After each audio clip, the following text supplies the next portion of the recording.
The Citroen C5 Aircross is one of the smoothest and nicest riding SUVs we've tested till date, but the rather high asking price means that it didn't set the sales charts alight.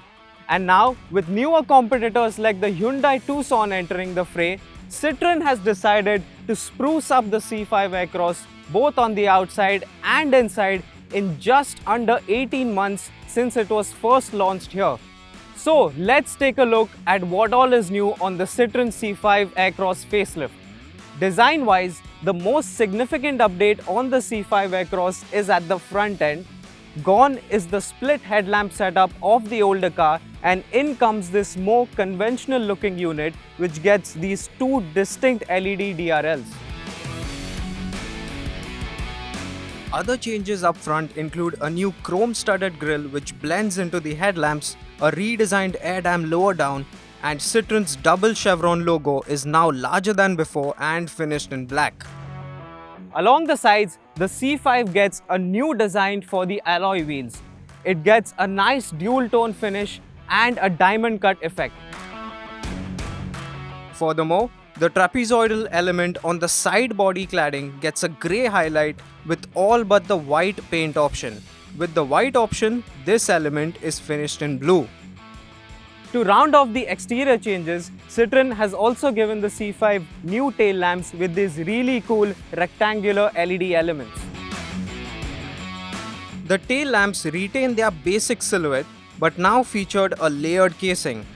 Overall, the Citroen remains a stylish SUV thanks to its distinct design elements, and the body cladding, roof rail and its upright stance lends it some much needed SUV cred. Now let's check out what's new on the inside.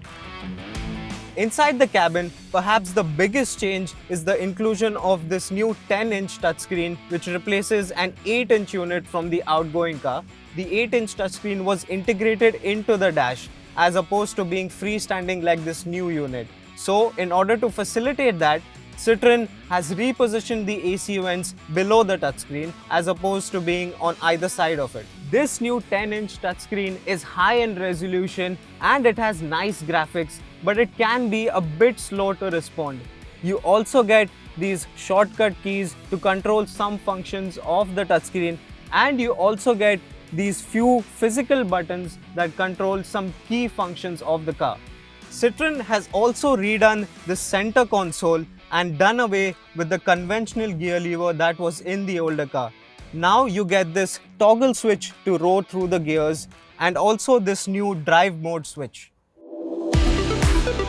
The company has also corrected the switch and button orientation on the center console to make it more suited for right-hand drivers now. And the new drive mode switch clubs the functions of the traction mode selector and the drive mode buttons of the outgoing car into one. So you can now toggle between eco, normal, sport as well as the snow, mud and sand modes using the same controller. The seats, as before, are supremely comfortable and Citroen has also reupholstered them, but it still misses out on seat ventilation. Space in the rear seat remains one of the C5's strongest virtues. I'm just under 6 feet tall, and as you can tell, I have more than ample headroom and knee room on offer. The C5 also continues to get this unique 3 individual seat layout at the rear, and it is very comfortable for occupants as it allows them to recline and slide the seat as per their comfort. But when you are sitting 2 passengers here, and those who are of a more healthier build than me, they won't find it necessarily as comfortable because these contoured seats do rob you of the ability to space out a bit, and these seatbelt buckles also are a bit intrusive. And to round all of that off, they will also miss a center armrest. This rear seat experience isn't as good as a conventional bench seat, which could make it a deal breaker for some. However, what is nice is the huge 580-litre boot, and it also gets a full-size spare tire with an alloy wheel. The C5 facelift continues to get premium features like a 12.3-inch digital instrument cluster and a large panoramic sunroof. but it does miss out on seat memory and a 360-degree camera, which is expected in a car of this price. Here's a look at the complete features list of this SUV.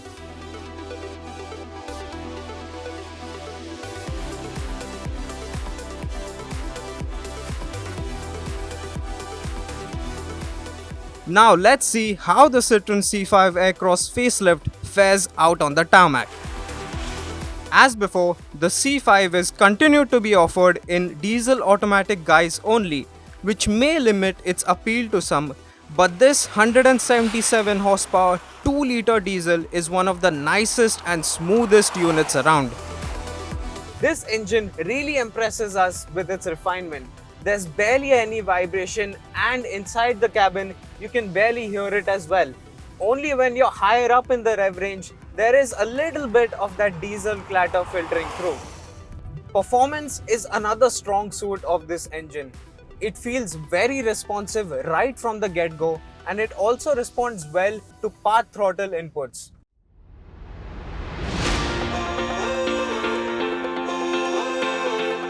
The Citroen also comes with 3 driving modes: Sport, Normal and Eco, but the difference between them is barely perceptible.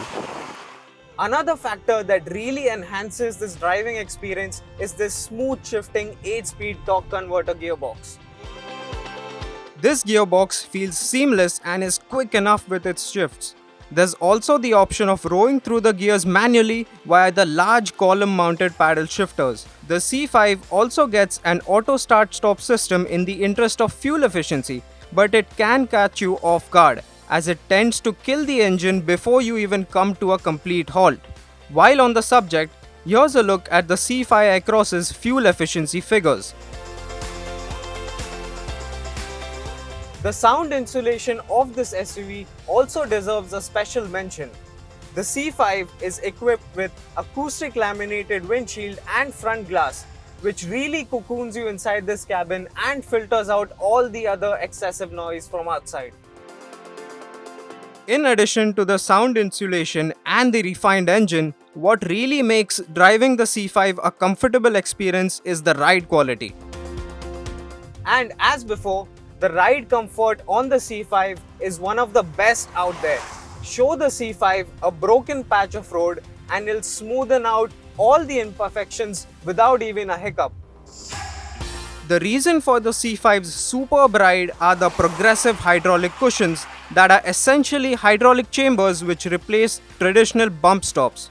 What this incredibly clever setup results in is a ride that is free from road shocks even over the most sharpest potholes. Its ride comfort and bump absorption ability are simply the best around.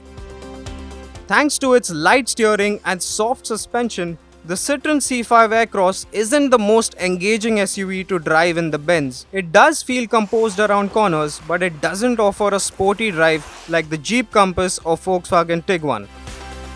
In conclusion, the Citroen C5 Aircross facelift remains a refined crossover with exceptional bump absorption capabilities and a smooth and seamless powertrain. Sure, it doesn't get other powertrain options and it does miss out on a few features, but if you want to stand out amidst a sea of SUVs, this is the one for the job. Yes, the C5 is expensive, especially when you compare it to some of its rivals, but then the C5 is just one of those cars that has to be experienced to be truly appreciated.